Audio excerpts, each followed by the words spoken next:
अल्हम्दुलिल्लाह वकफ़ा वसलामुन अला इबादिहिल्लज़ीना इस्तफ़ा अम्मा बादु फ़अऊज़ु बिल्लाहि मिनश शैतानिर रजीम वजाहिदहुम बिही जिहादन कबीरा। कुरान मजीद की सूरत फुरकान की ये आयत है और सूरत फुरकान मक्की है। इसके अंदर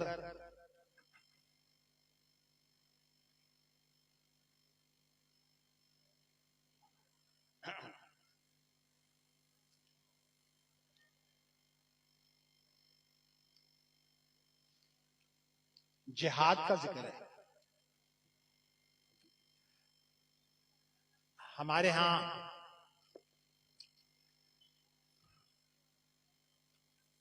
मुसलमान सियासी तौर पर मगलूब हैं, इतने मगलूब हैं कि आज हमारे मुल्क की सियासत जो है वो मैकियावली सियासत है और मैकियावली सियासत की बुनियाद जो है वो कितना बड़ा कोई झूठा, कितना बड़ा कोई फरेबी हो सकता है, ये उसकी बुनियाद है। मैकियावली को जो है वो ये यूरोप में पैदा हुआ। यूरोप के लोग इसे जलील और गलतकार समझते हैं। हमने इसको इमाम बनाया हुआ है। मैं इसका एक कौल आपको बताने के बाद जरा आगे बढ़ता हूं। इसका एक कौल है कि सियासतदान सही वो होता है जो हफ्ते के महीने के 30 दिनों में 30 दफा अपनी बात से फिर जाए।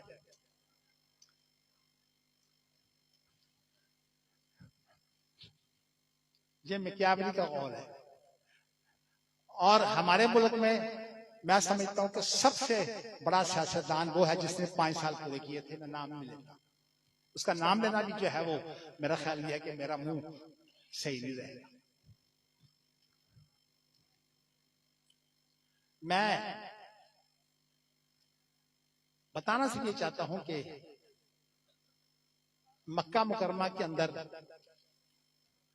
नबी अकरम सल्लल्लाहु अलैहि वसल्लम ने जो जिहाद का हुक्म दिया है,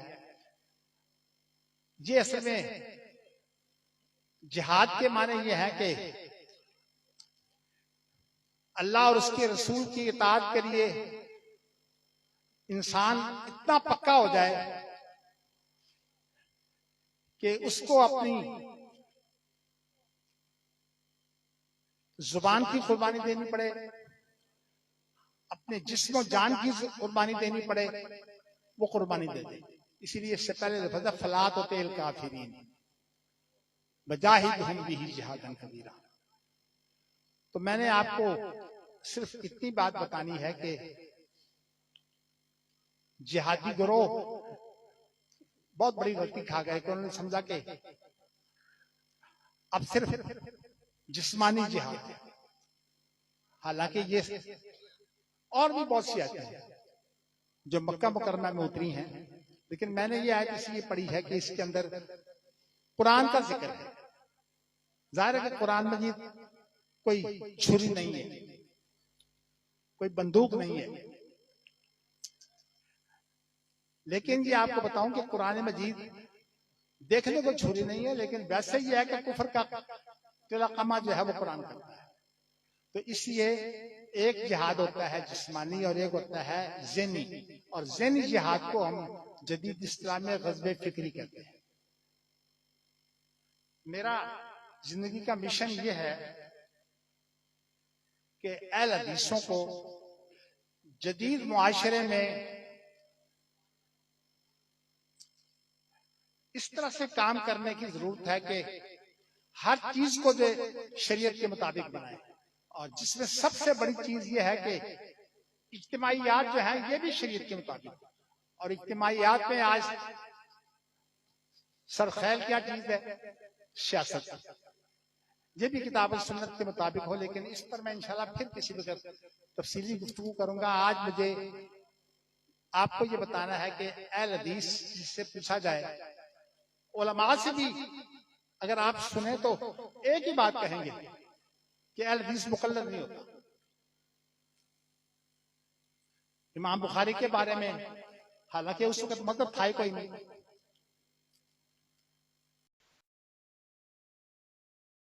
कि आखिर में जो है वो तकलीदी जुमूद और शख्सी तकलीद शुरू हुई है। इससे पहले शख्सी तकलीद थी नहीं। तो इसलिए इमाम बुखारी की तो खुद वफात हो गई है 256 में। मैं आपको बताऊं कि तकलीद का लफ्ज वैसे इन मानों में इस्तेमाल होता है जब इंसान किसी चीज को तहकीक ना कर सके तो किसी की बात मान लेना। मौलाना अब्दुल सलाम बुटवी हाफिज़हुल्लाह, अल्लाह ताला उन्हें मजीद इल्म बसीरत दे, बुखारी की शरह के दौरान में मेरे साथ राब्ता रखते रहे और एक दिन मुझे कहने लगे कि एक मसले में बहुत परेशानी ये है कि आपको माशाल्लाह आप तलबा हैं, उम्मुल वलद के मुतालिक पता होगा, जिस लौंडी की औलाद हो जाए वो उम्मुल वलद होती है। हज़रत उमर रज़ी अल्लाह तआला अन्हु के बारे में मशहूर है कि उन्होंने उम्मुल वलद को जो है वो आजाद करा दिया था।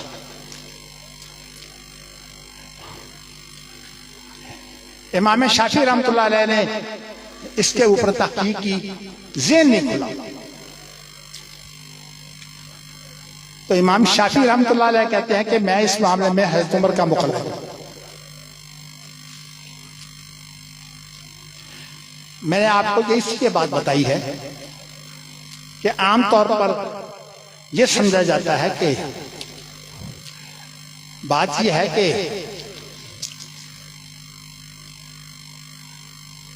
लफ्ज़ तकलीद तो असल में नकल और जालसाजी के मानों में इस्तेमाल होता है। अरब मुल्कों में जो लोग गए हैं, आप में से अक्सर नहीं गए होंगे तलबा, वहां लिखा होता है एहज़री तकलीद वलाहिज़िल मार्का, नकल से बचो और ट्रेडमार्क देख कर जो है वो चीज हो। मतलब लोग नकली चीजें तैयार कर लेते हैं। लेकिन मैं आपको बताऊं कि वैसे तकलीद के माने ये लेना कि किसी चीज की तहकीक ना हो, किसी की बात मान लेना, ये लफ्ज़ी इख्तिलाफ तो हो सकता है, लेकिन वैसे ये चीज इतनी खतरनाक नहीं है। यही वजह सैयद नज़ीर हुसैन देलवी, नवाब सिद्दीक हसन और इसी तरह दीगर उलमा जो हैं वो कहते हैं कि आमी के लिए तकलीद जायज है। तकरीबन इस पर इजमाई पाया जाता है, लेकिन फुल्लानी ने जो है वो इसके लिए ज्यादा मुनासिब ये समझा है कि हिमाम उलिल अब्सार के अंदर उसने कहा कि इसको इत्तिबा कहना चाहिए, इक्तदा कहना चाहिए। चलिए ये तो लफ्ज़ी इख्तिलाफ है। अहले हदीस के बारे में ये मारूफ है कि तकलीद नहीं करते। भाई अगर तकलीद नहीं करते फिर कुछ करते भी हैं कि नहीं?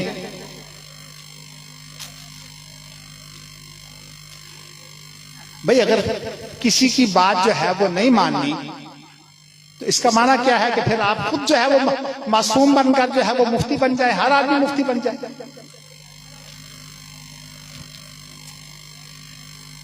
मुफ्ती की बुनियाद तो यह है कि उसे किसी मसले की गहरी समझ हो।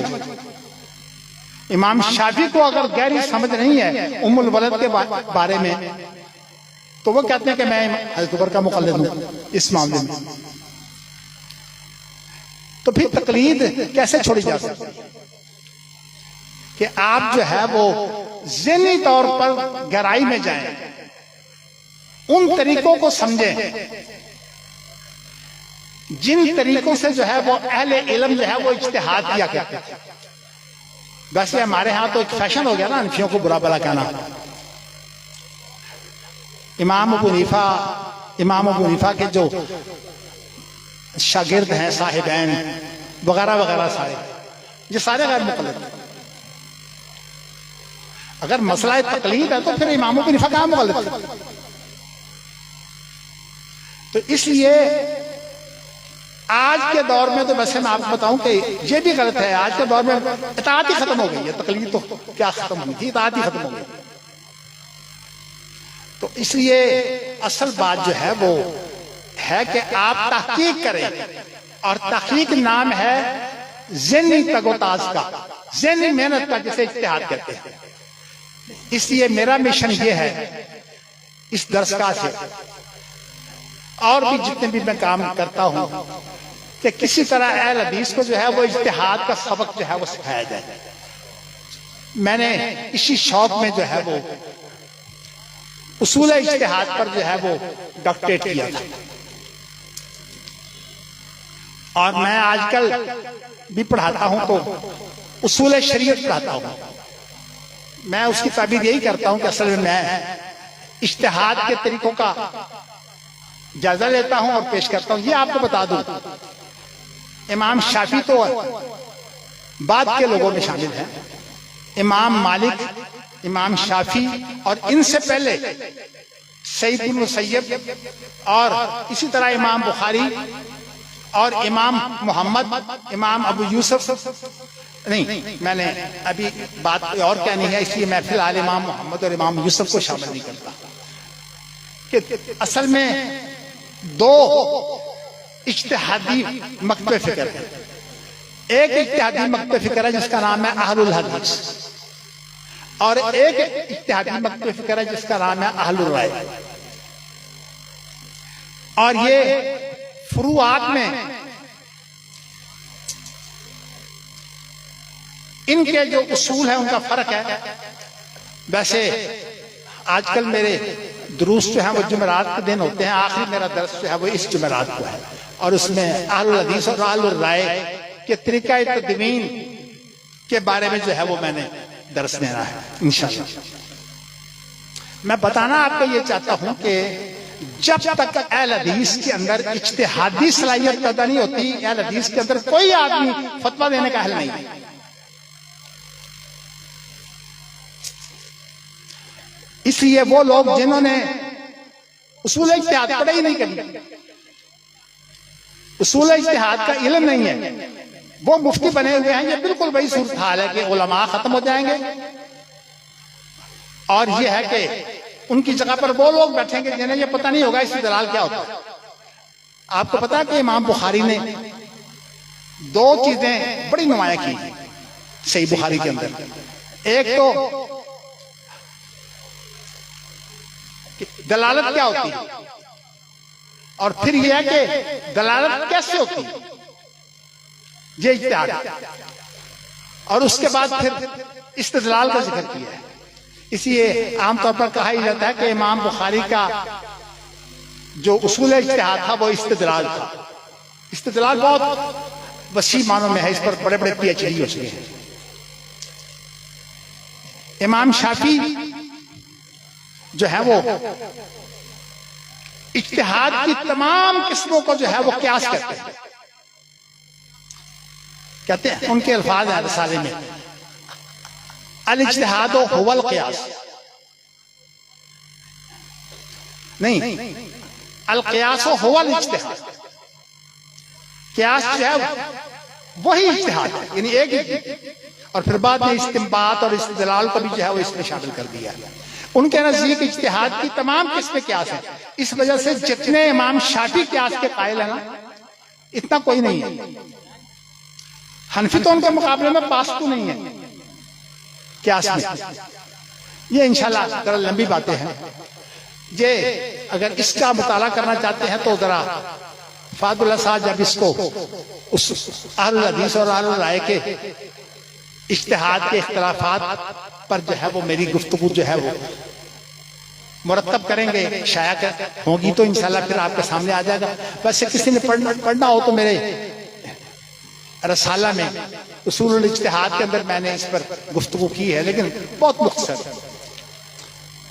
मैं सिर्फ आपको दो मिसालें देना चाहता हूं कि अहले हदीस इज्तिहाद कैसे करते हैं। दो इल्म आपके सामने रखूंगा इसलिए कि एक आपके सामने फन्ने हदीस है और एक आपके सामने फन्ने फिक़्ह। एक फन्ने हदीस की आपको मिसाल देता हूं और दो बहुत बड़े मुहद्दिस उनका आपस में इख्तिलाफ बताता हूं। आप माशाल्लाह बुलूगुल मराम पढ़ते हैं, और बुलूगुल मराम के अंदर एक हदीस जब उस पर बुखारी और मुस्लिम एक सहाबी से रवायत करते हो, यह शर्त है। तो उसको मुत्तफक अलैह कहा जाता है, वरना रवाहुल बुखारी व मुस्लिम कहा जाता है। अब एक हदीस है, बड़ी मशहूर हदीस है, जिस औरत का खून ना रुके उसे इस्तिहादा कहते हैं, ये एक बीमारी है। इसके बारे में हदीस है, हाफिज इब्न हजर ने ये हदीस बुखारी और मुस्लिम से जो है वो नकल की है, लेकिन बुखारी और मुस्लिम का आपस में इख्तिलाफ बताया है। ये फन हदीस का इख्तिलाफ है। क्या इख्तिलाफ बताया है? इस हदीस को बयान करने के बाद इसके अंदर नबी अकरम सल्लल्लाहु अलैहि वसल्लम ने फरमाया कि अगर औरत इस बात की ताकत रखे, इसमें हिम्मत हो, तो बेहतर यह है कि वो ये काम करे कि इस्तिहादे का इलाज ये है कि ठंडा पानी ज्यादा से ज्यादा इस्तेमाल किया जाए। तो वो तब में बैठी रहे, फिर उसके बाद जो है वो नमाजें दो इकट्ठी कर ले, जोर असर को इकट्ठा कर ले, और ये है कि गुस्ल करके तो ये अच्छा, ये तो पहले तो ये चीज भी लाजम नहीं है कि वो लाजमन जो है वो तब में बैठे, अगर उसको हिम्मत हो तो फ़इन क़विय्यत, ये लफ्ज़, अगर उसमें हिम्मत हो तो ये काम करे। उसके अंदर अब इख्तिलाफ कहाँ हुआ है? आखिरी अल्फाज सही बुखारी के ये हैं, वतवज़्ज़ई लिकुल्लि सलातिन, कि जब तुमने गुस्ल करना है तो उसके बाद हर नमाज के लिए अलग वुज़ू करो। मुस्लिम कहते हैं कि जी इमाम बुखारी जो रवायत लाए हैं, ये रवायत जो है ये मेरे अपनी जुबान में कहता हूं, ये रवायत शाज़ है। शाज़ इसको बोलते हैं कि सिका रावी जो है वो अपने से ज्यादा सिका की मुखालफत करे। इसमें एक रावी है अब्दुल्ला बिन मोहम्मद बिन अकील, इसके बारे में इख्तिलाफ है, इसकी सकाहत के बारे में आइम्मा का। जाहिर है कि उसमें कुछ हल्की सूरतें हैं ना,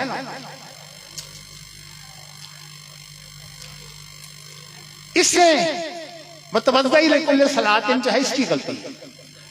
मतलब यह है सिका नहीं वैसे, लेकिन अपने से ज्यादा सिका की मुखालफत करता है उसको कहते हैं, जो ज्यादा सिका उनको महफूज कहते हैं, और इशाद जो है वो ज़ईफ़ की किस्म है। तो वो कहते हैं कि इब्न हजर के अल्फाज क्या है बुलुग़ मराम में, वाशारा मुस्लिमुन इला अन्नहु हज़फ़हा अमदन,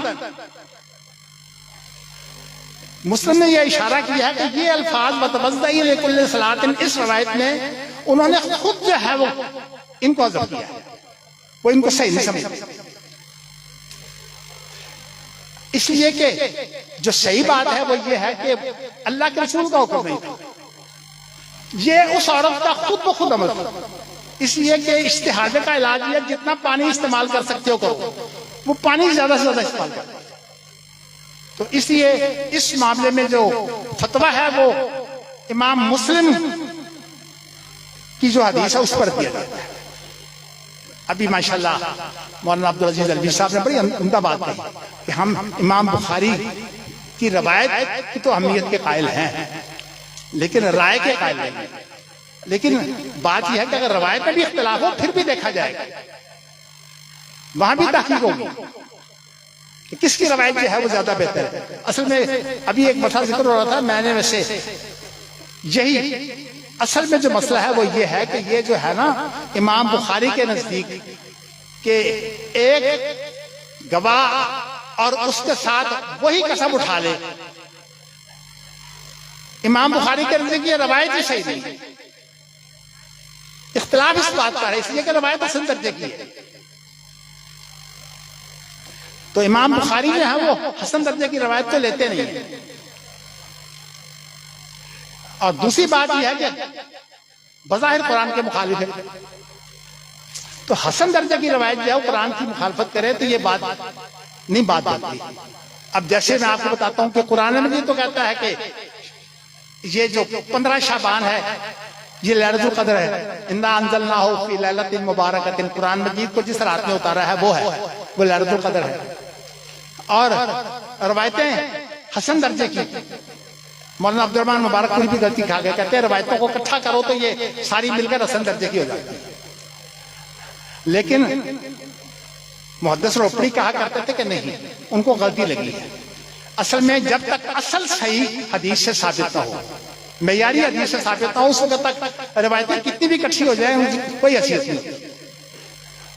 ज़ईफ रवायतें मिलकर जो है वो असल नहीं बनती जब तक असल साबित हो। ये असल में उसूली बात है। ये तो मैंने आपको मिसाल दी है, असल में फन्ने हदीस के अंदर इज्तिहादी इख्तिलाफ है। अब एक इख्तिलाफ और सुन लीजिए, वो फिकी इख्तिलाफ है, इसलिए कि मैंने दो ही मिसालें देनी है। और हमारे अहले हदीस ने जो काम करना है, उन्होंने ये तो सुन लिया है कि हम अहले हदीस हैं। उन्होंने अब एक फिका अपनी तैयार किया और उसका नाम रखा है फिक्हुल हदीस। हालांकि हदीस की फिका जो है वो और चीज है। जो भी हदीस से इस्तेमाल करेगा वो हदीस की फिका ही होगी, खा वो अहलुल राय हो और खा वो अहलुल हदीस।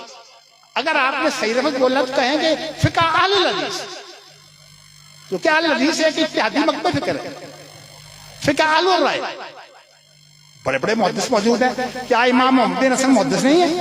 मोता इमाम मालिक के जो नाकिल है, मोता इमाम मोहम्मद उन्हीं की किताब है।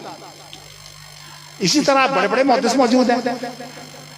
ये जिसने जो है वो हिदाया की तखरीज की है, नस्बुर राया, कितना बड़ा मुहद्दिस है। मुल्ला अल कारी कम छोटा मुहद्दिस है, बड़े बड़े मुहद्दिस मौजूद हैं। भाई मुहद्दिस होने के माने है हदीस की महारत के, अल हदीस के माने है कि ये खास इत्तेहादी मकबूल फिक्र है। तो ये बातें लंबी हो रही हैं। मैं आपको एक मिसाल फिका की देना चाहता हूं कि फिका में कैसे कुताही होती है। फिका के अंदर फिक्हुल हदीस के नाम पर कैसे जो है वो इंसान गलतियां खाता है, बहुत बड़ी बड़ी गलतियां। आपको मैं ये बताऊं कि एक बहुत बड़े इमाम है, इमाम शाफी के शागिर्द है वो, और इमाम बुखारी के तकरीबन हम असल हैं। उनसे जो है वो 8 साल नहीं 6 साल छोटे हैं। इमाम बुखारी की पैदाइश है 196 की, इनकी पैदाइश है 202 की। ये कौन है? दाऊद ज़ाहिरी। हम असल ही है ना, 6 साल का क्या फर्क होता है। तो 6 साल का फर्क तो मेरे ख्याल में डॉक्टर हसन का और हमदा का 6 साल का फर्क होगा। तो ये हम सब लोग हैं। तो कहने का मकसद ये है कि अगरचे इनकी उम्र लंबी हुई है, इमाम बुखारी की वफात है 256, इनकी वफात है 270। मैं बताना ये चाहता हूं कि असल में ये इमाम शाफी के शागिर्द हैं और इतने परहेजगार थे और सल्फी उल अकीदा थे, बड़े सख्त सल्फी हैं, बर्दाश्त भी करते थे छोटी मोटी कुताही। खल्क़े कुरान के मसले में जो है वो कहते थे कुरान मजीद अल्लाह का कलाम है, वो लौहे महफूज में जो है वो महफूज है। ये दाऊद ज़ाहिरी की मैं बात कर रहा हूं। लेकिन बहुत ज्यादा अक्लमंद भी थे। उलमा ने अक्सर लिखा है कि उनकी अकल उनके इल्म पर बहुत बड़ी ज्यादा थी उनके इल्म से। क्या मतलब कि मसाइल को बहुत जल्दी समझ जाते और उनके बारे में राय देते। लेकिन असल में एक तबीयत के अंदर शिद्दत तकवा की बिना पर जो एहतियात पैदा हो गई। एहतियात ये पैदा हो गई कि जो चीज हदीस में लफ्ज़न मौजूद नहीं है ना, या कुरान में लफ्ज़न मौजूद नहीं है, उसको नहीं मानना। हम इसको कहते हैं हरफियत की संगति। मैं उनकी एक मिसाल आपको देकर बात समझाता हूं। वैसे अहले इल्म में इख्तिलाफ है, ये बात ये तो पक्की है कि ये इब्ने हजम का कौल तो है, वो भी उन्हीं का नाम लेता है। लेकिन जो ज़ाबी है ना, शेर अलामन नोबला में लिखते हैं कि अगर साबित हो, यानी उनके बारे में ये सबूत यकीनी नहीं है। वो मसला क्या है? वो मसला ये है कि अगर खड़े पानी के अंदर कोई शख्स पेशाब करे तो अल्लाह के रसूल ने मना किया, हदीस में मौजूद है। लेकिन अगर पखाना कर दे तो कहते हैं कोई अर्ज नहीं। ये इब्ने हज़म की बात तो पक्की है, लेकिन दाऊद ज़ाहिरी के बारे में जो है वो इल्जाम इसी लगाते हैं कि इब्ने हज़म दाऊद ज़ाहिरी की बात नकल करता है, वो खुद तो दाऊद ज़ाहिरी से मिला नहीं है। इसके अलावा एक और बात भी है कि अगर पेशाब बराह रास्त ना करे, किसी बर्तन में कर दे और बर्तन में करके जो है वो खड़े पानी में बहा दे, फिर कोई अर्ज नहीं। हालांकि इब्ने हज़म कहता है कि इससे वुजू करना भी हराम है, जिस पानी में जो है वो खड़े पानी में पेशाब किया जाए।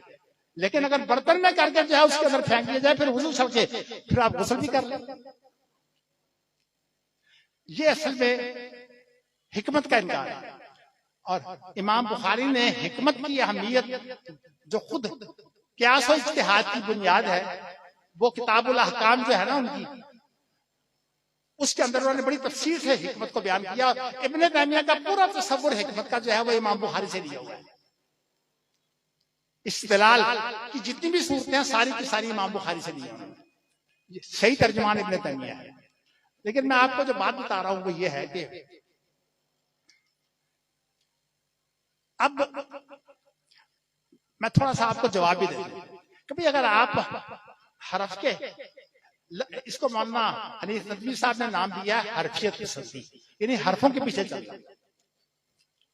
भी अगर आप हरफों के इतने कायल हैं कि भाई पेशाब बराह रास्त को तो हराम, पानी भी ना पाक, वुजू भी नहीं किया जा सकता, तयम्मुम करो। और अगर जो है किसी बर्तन में करके जो है वो फेंक दो तो फिर वुजू छोड़ के गुस्ल भी कर सकते हैं। अगर हरफ की इतनी बड़ी अहमियत है तो बाकायदा जो है वो इसके ऊपर जिसने रद्द किया मैं उसका आपको बता देता हूं। रद्द करते हुए कहा कि ये बताइए कि अगर कुत्ता जो है वो किसी बर्तन को चाट जाए तो उसके मुतालिक हुक्म है ना कि आप उसको जो है वो 7 दफा पानी से धोएं, 1 दफा मिट्टी से, है ना? ये हुक्म है ना। वहां लफ्ज है कि इदा बलगा इना अहदिकुम, और जो भी अल्फाज हैं तो उसके अंदर हुक्म ये है कि तू दो। तो वो कहते हैं, ज़ाबी ने वैसे सारी बात जिक्र की है, नहीं ज़ाबी ने नहीं, ज़ाबी की किताब जो है ना शेर अलामुन नोबला, उसके हवाशी में शुएब अर्नाऊत और एक और इसी तरह शामी आलिम है, उन्होंने जिक्र किया है कि ये बताइए कि अगर कुत्ता किसी के बर्तन को चाट जाए और वो खुद ना धोए, उस बर्तन को किसी और को दे दे और वो जो है मट्टी से मांझ कर फिर उसके बाद 7 दफा धो दे, वो पाक होगा कि नहीं होगा? इसी के अल्फाज तो कहते हैं तो खुद धो। असल में ये जाहिरियत जो है ना, तकलीद को हमने छोड़ा इब्ने हज़म के। हम इतने ज्यादा मुकल्लिद हुए कि हमने जो है वो कहा इब्ने हज़म जो कुछ कहता है वो ठीक कहता है। लेकिन मेरे उस्ताद शेख इब्ने बाज रहमतुल्लाह अलैह जो थे वो बड़े मजबूत थे, दाऊद ज़ाहिरी सल्फी थे, उनके ऊपर रहमतुल्लाह अलैह कहते थे। इब्ने हज़म का नाम आता तो रहमतुल्लाह अलैह नहीं कहते। किसी ने कहा क्यों नहीं कहते? उन्होंने कहा मैं इसलिए नहीं कहता कि इब्ने हज़म को ये तो हक है कि वो किसी से इख्तिलाफ करे, लेकिन ये हक नहीं है कि इज्तिहाद को झूठ और सच कहे। इज्तिहाद झूठ और सच नहीं होता, इज्तिहाद तो सोच विचार है। झूठ और सच तो खबर की किस्म है, इज्तिहाद खबर नहीं होती। ये मुझे मुहद्दिस रोपनी की एक बात याद आ गई, चलिए आपको याद रहेगी। मैंने जब बुलुग मराम पढ़ा रहा था, सब्र सलाम का मुताला कर रहा था, आमतौर पर सब्र सलाम में या फिकुल हदीस जो नुक्ते होते हैं वो बाद में बयान किए जाते हैं। वहां एक नुक्ता ये था कि तकलीद की एक दलील ये है कि जब मुअज्जिन अजान देता है तो सारे उसकी बात मानकर जो है वो नमाज के लिए आ जाते हैं। हय्या अलस सलाह कहता है, सारे आ जाते हैं। मैं परेशान हो गया। मैंने मुहद्दिस रोपड़ी से जाके पूछा, जी ये जो सनानी है वो लिख रहा है। कहने लगे ये तकलीद होती ही नहीं। तकलीद तो किसी के इज्तिहाद में तकलीद होती है, खबर में तकलीद नहीं होती। वो तो खबर दे रहा है कि टाइम हो गया है। टाइम बताना खबर है, घड़ी इज्तिहाद नहीं करती। घड़ी आपको टाइम बताती है।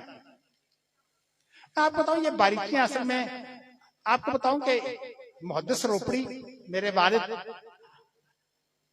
अगरचे मैंने अपने वालिद से ज्यादा उलूम आलिया पढ़े हैं, हदीस भी खैर पढ़ी है, लेकिन मुझे उस वक्त इतनी समझ नहीं थी।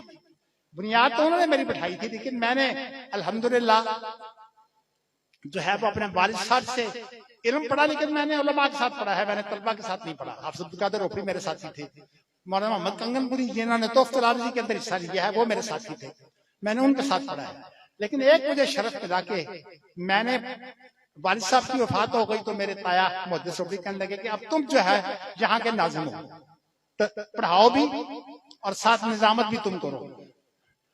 अब मैंने 5-6 साल मुहद्दिस रोपड़ी की मौजूदगी में पढ़ाया, और मैंने ऐसे पढ़ाया कि जो चीज मुझे अड़ जाती मैं मुहद्दिस रोपड़ी से जाके पूछता, वो मुझे बता देते, मुझे कोई किताब देखने की जरूरत नहीं होती, तहकीक करवा देते। जैसे मैंने अभी आपको बताया कि मैंने जाके पूछा तो मुझे कहने लगे कि खबर में तकलीद होती है, नहीं इज्तिहाद में तकलीद होती है, खबर में तकलीद नहीं होती।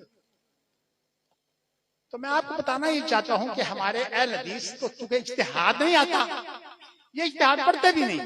वैसे तो मौलवी अब्दुल सलाम अल्लाह तआला उन्हें लंबी जिंदगी दे और उनसे बड़े काम दे, लेकिन वो बड़े धड़ल्ले से कहते हैं कि मैं ज़ाहिरी हूं, मैं कियास को भी नहीं मानता।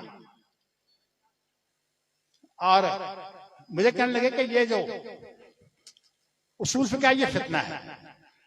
तो मैंने कहा इस फितना में सबसे पहले तो इमाम शाफी ने किताब लिखी है रिसाला, तो सबसे बड़ा फितना परवर तो इमाम शाफी है।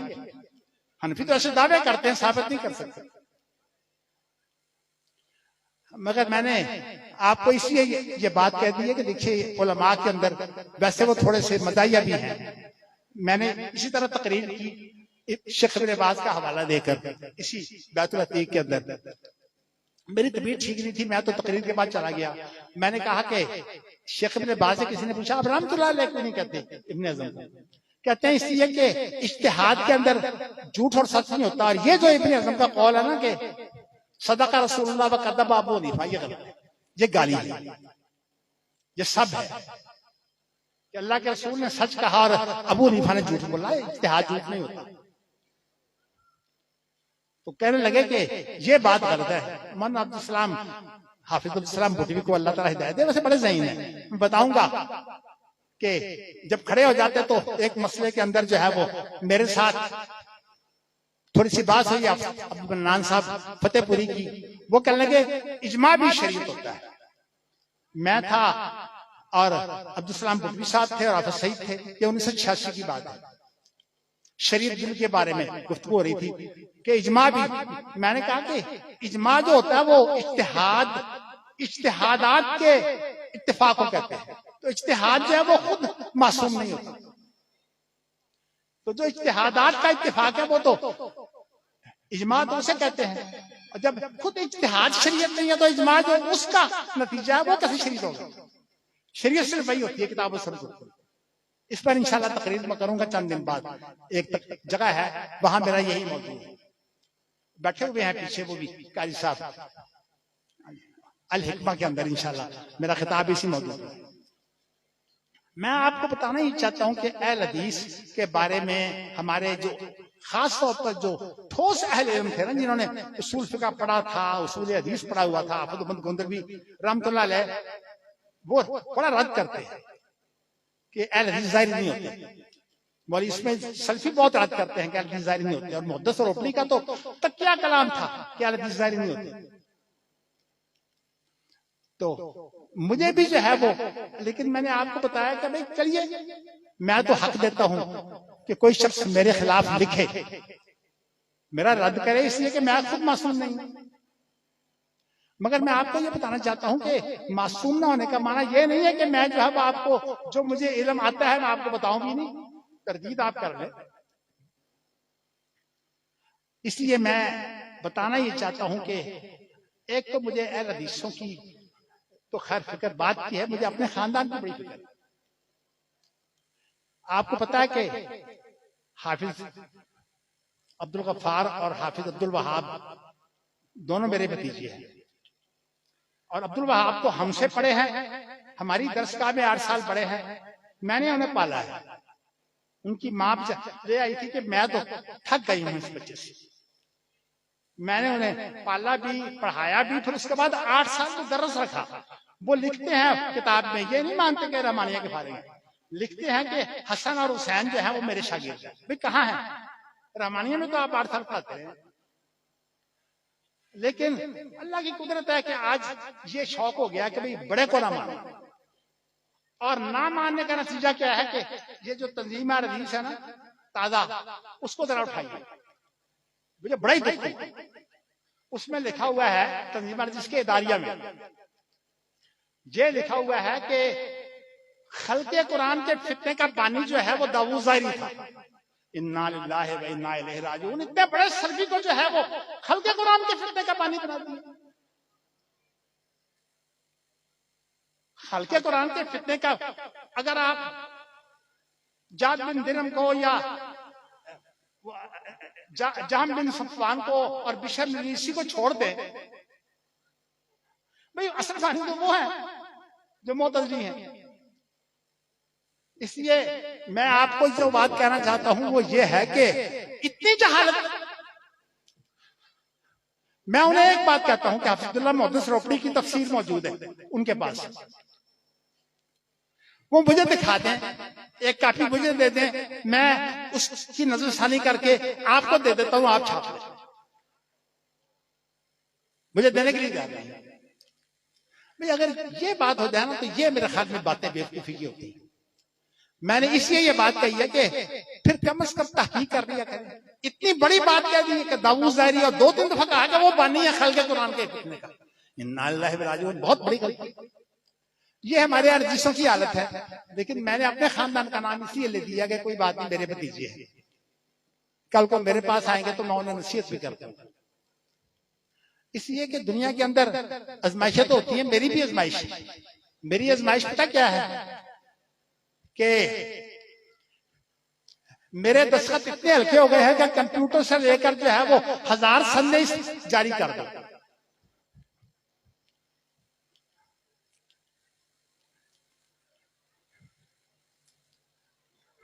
1000 संदेश जारी कर दो, हजारों। इसलिए कि मैंने खुद देखी अपनी आंखों से, कंप्यूटर से प्रिंट लिया और सनद के ऊपर छाप दिया, वो सनद मेरी हो गई। अब मुसीबत मेरी ये बन गई है कि उसकी बुनियाद पर लोगों को कहा जा रहा है कि मदीना यूनिवर्सिटी में दाखिला होगा। मैंने मदीना यूनिवर्सिटी को जो है वो लिख दिया है कि मेरी सनद जो है वो उस पर दस्तखत होंगे तो इस तरह के होंगे, मोहर होगी तो इस तरह की होगी, और जिसकी ये मोहर नहीं है वो सारी जाली समझे। अब कोई लड़का जो है वो मेरे दस्तखत बगैर जो है वो मदरसा रहमानिया की सनद जो है वो लेकर जाएगा, और मेरा ख्याल ये है कि उसको शर्त गिरफ्तार कर लेंगे। और ये भी आपको बता दूं कि रहमानिया नाम जो है रजिस्टर्ड है। कोई रहमानिया नाम को जो है वो मेरी इजाजत के बगैर इस्तेमाल नहीं कर सकता। कोई जामिया रहमानिया नहीं है, कोई मदरसा रहमानिया नहीं है, सिवाय उसके कि जो बुनियाद है जामिया लाहौर अल इस्लामिया की। रहमानिया 7वीं तक तालीम है, रहमानिया के अंदर कोई कुलिया नहीं है। ये रजिस्टर जब मैंने करवाया तो उसमें लिखा हुआ है कि ये 7वीं तक तालीम है, और ये रजिस्टर हुआ है रहमानी इस्लामिक स्कूल के नाम से, इसलिए कि वो प्लाट स्कूल का है, मुदस्सिर का नाम का है ही नहीं। ये यूनिवर्सिटियों की मुखालफत हो रही है, बेवकूफो। ये तो पलाडी रजिस्टर्ड स्कूल के नाम पर है। मैंने आपको इसलिए बता दिया है कि अब इन गलतियों में ना रहिए। इंशाअल्लाह ताला हम जो है वो अभी मुझसे साइन करवाए हैं उन संदों पर, और ये लाजिम है कि उस शर्त पर जो है वो बाकायदा छपा हुआ हो रईस उल जामिया। रहमानिया की सनद जो छापी गई उसमें जिक्र नहीं है हालांकि जामिया लाहौर इस्लामिया का जिसके रईस के दस्तखत हो वो सनद कहाँ होती है?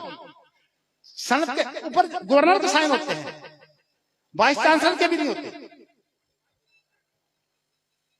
डिग्रियों के ऊपर जो है वो बड़े के साइन होते हैं। इसलिए ये आप सुन लीजिए कि अब जिस पर मेरे जाती दस्तखत नहीं होंगे और मोर भी जिस अंदाज से मैंने जो है वो बताया है उसके मुताबिक नहीं होगी, किसी का दाखिला नहीं होगा। बल्कि मैं जितने भी ये खत मैंने आज से कोई 6-7 साल पहले लिखा था, फिर मैंने दबा लिया था। लेकिन अब जो है वो मैं अगर ये लिख दूंगा ना, ये 6-7 साल में जो सनद वहां से लेकर आए हैं तमाम की संदे कैंसिल हो जी। लेकिन मैं अभी ये ज्यादा नहीं करता। अभी मैंने सिर्फ इतना कहा है कि ना कोई रहमानिया है, रहमानिया अगर है तो बैतुल अतीक में है, और जामिया लाहौर इस्लामिया की ये इब्तिदाई क्लास है। छोड़िए आप, मुझसे आप सवाल ना करें। मैंने आपको बताया है कोई रहमानिया नाम नहीं रख सकता, रखेगा तो वो जाली है। जैसे कि उन संदों पर जो है वो जाली दस्तखत मेरे होते रहे ना, कंप्यूटर से निकाल के अक्सर संदों पर है। बल्कि कई जगह पर तो ऐसी है कि खुद मुदीर जामिया की जगह पर दस्तखत किसी और ने कर दी है। इसलिए ये सारी जालसाजी, इसलिए कि जब मामला बढ़ जाता है तो उसके अंदर ये बात आ जाती है।